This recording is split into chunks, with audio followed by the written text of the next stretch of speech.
Hello everyone, myself Heli Mehta, working as an assistant professor in Computer Engineering Department at Mahatma Gandhi Institute of Technical Education and Research Center, Navsari. Our subject is virtual activity in induction program. Okay, so today we will see sitting asana, in which we will see Paschimottanasana, Ustrasana, Ardha Matsyendrasana and Baddha Konasana. We will see one by one. So first is Paschimottanasana. So sitting asanas, and first is Paschimottanasana. Okay, so procedure for Paschimottanasana. So first, sit up with the legs stretched out, straight in front of you, keeping the spine erect and toes flexed towards you.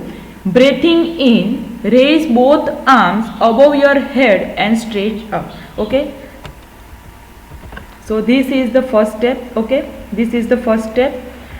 So you have to sit up with the legs stretched out, straight in front of you. Okay, keeping the spine erect and toes flexed towards you. After that you have to breathe in and raise both arms above your head and stretch up. So this is the first step. Okay, now breathing out, bend forward from the hip joint, chin moving towards the toes.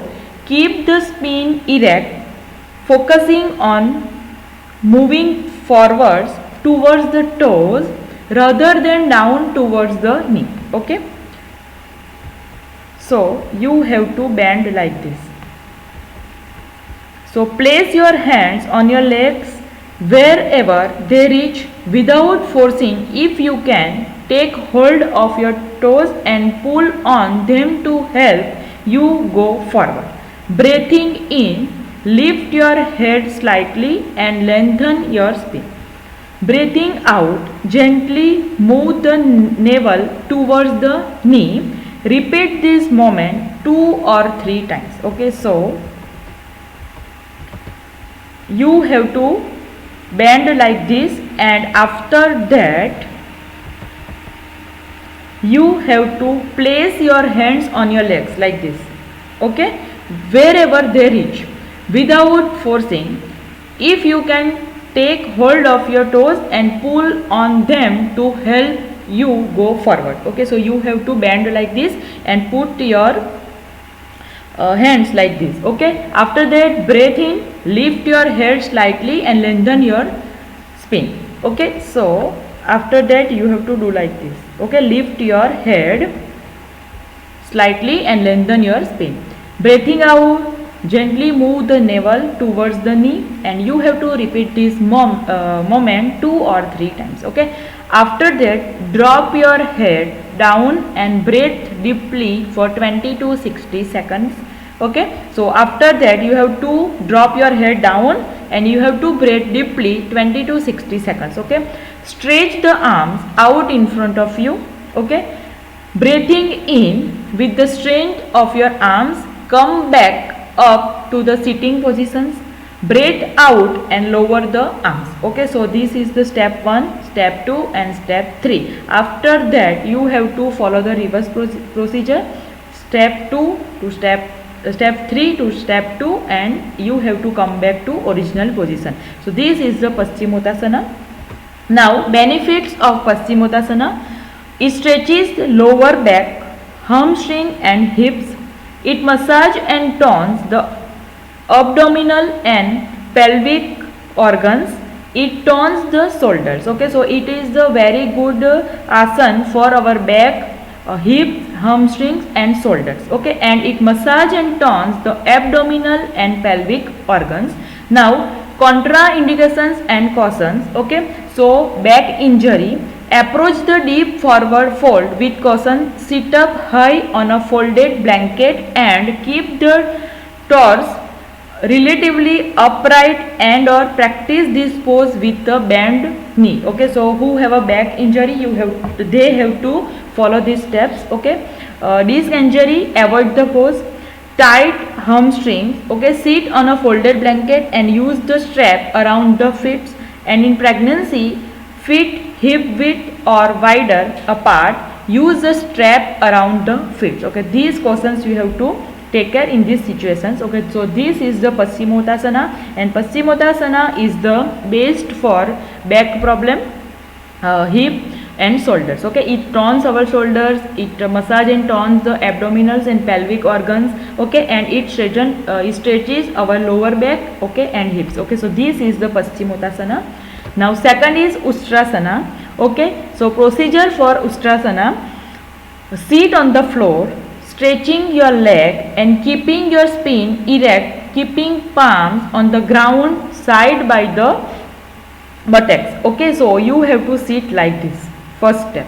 Okay, after that bend your leg by the knee and sit on your heels, placing the buttocks between the heels and right big toe overlapping the lap. So after that you have to follow this second step.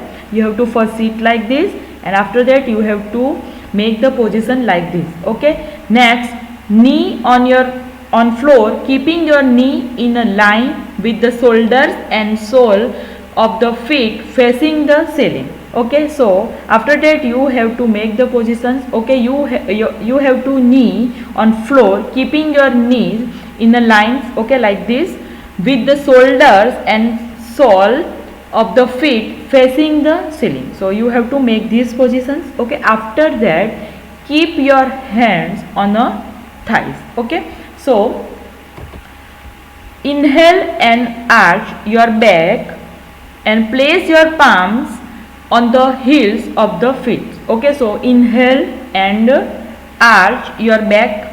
Okay, inhale and arch your back, place your palms on the heels of the feet. Okay, so this is the steps.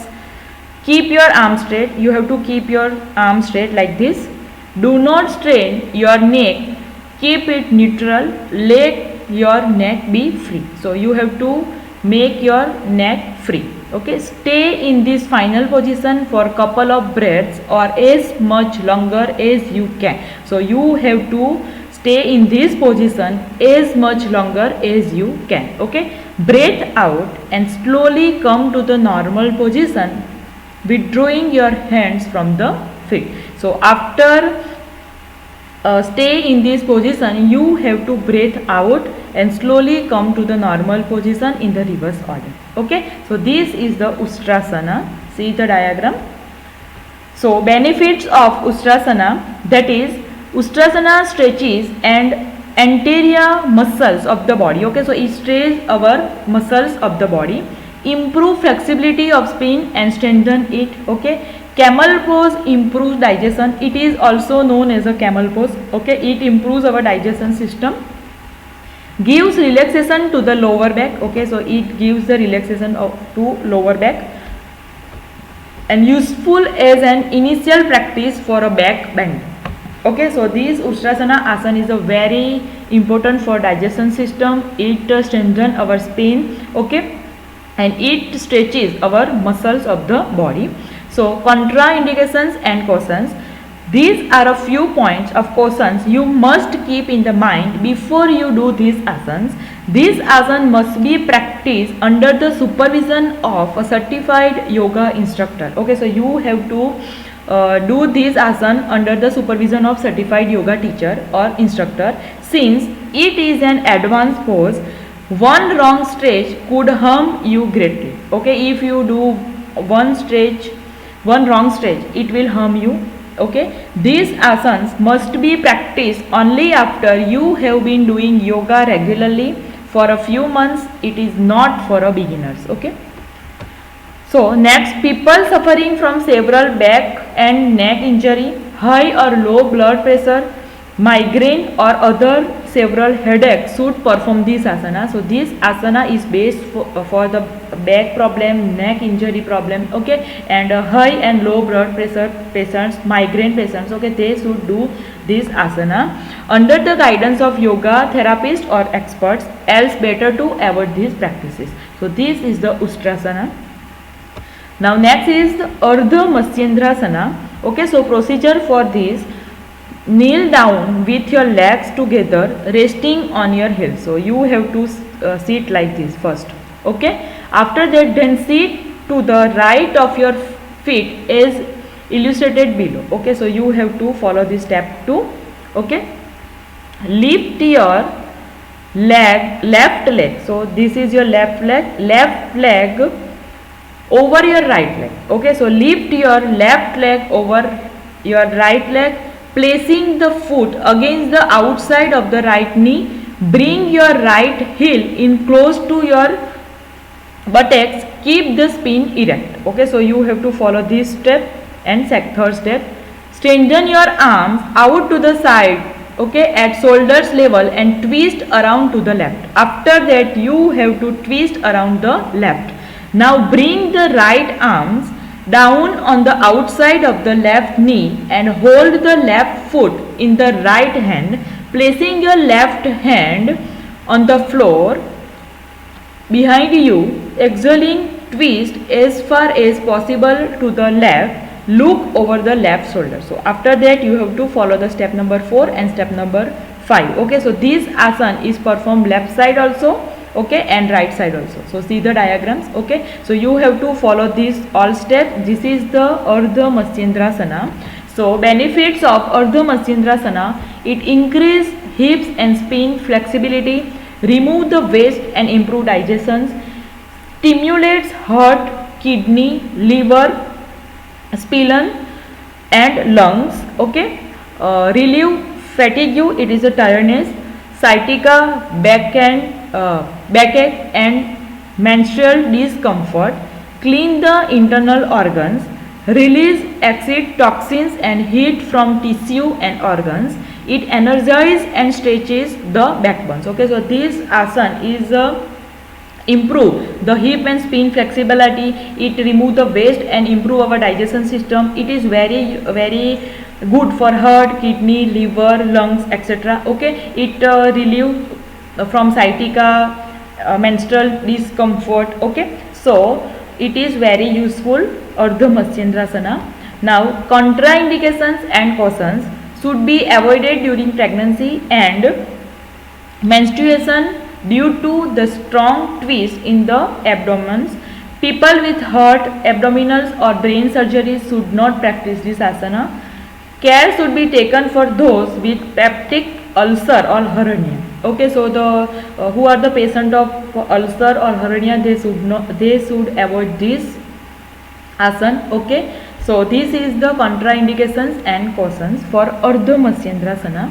Now next is Baddha Konasana. Okay, so procedure for Baddha Konasana: from a seated position, bring the bottom of your feet together. Okay, so you have to sit first, then you have to bring the bottom of your feet together like this. Okay,